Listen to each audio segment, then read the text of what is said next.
selalu seorang isteri cuka cakap kasar dengan suami, tapi kawan-kawan dia cakap baik-baik saja. Itulah ujian bagi kita.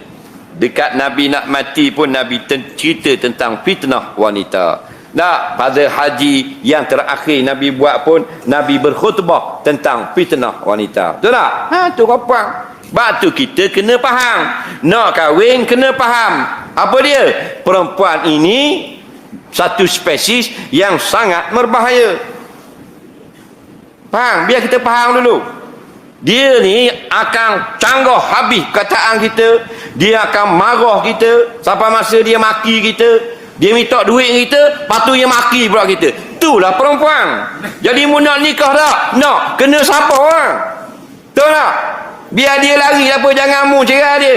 Biar dia kutuk mu apa jangan mu kutuk dia. Biar dia maki mu apa jangan mu maki dia. Pasal kita qawwamuna 'alan nisa. Kita pemimpin. Kalau bodoh biar ke dia. Jangan kita turut jadi bodoh. Ni gila lawang dia. Pasal apa? Perempuan tengok. Kalau cakap dengan kawan-kawan dia, halo, assalamualaikum. Kalau kita, abang lagi dah Bila nikah dia buat lebih kurang. Tak nikah manja. Dalik mungkin kedak. Di kedai order air. Perempuan mari kan, ambil order kan. Nak minum apa bang? Kalau kita Terengganu sini minum gapo be? Mari singobeng. Betul tak? Tapi kalau di rumah ada kata itu. Kalau Terengganu lah, abang nak minum air ke tak? Kita pergi kedai, minum apa bang? Di rumah minum air ke tak? Hak mana kita tertarik? Kedai. Kedai batu dia duduk kedai. Bini ada dalam rumah duduk kedai gitu.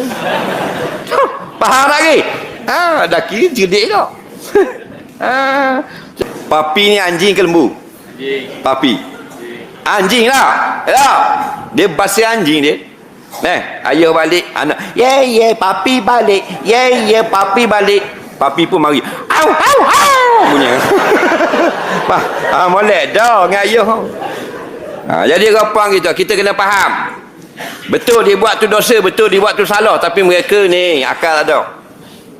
Faham? Pedih ke apa? Nabi ke apa? Akal kurang, agama kurang, batu dia banyak ngamuk. Jangan main rapang nampak dah gok gadek tiga lendat jalan. Faham? Dan yang ngamuk tu imam tidur sejid tu. Faham tak? Siap dengan tahajud malah tu. Orang ingat ke berlebar dah balon ke bini. Jangan main rapang.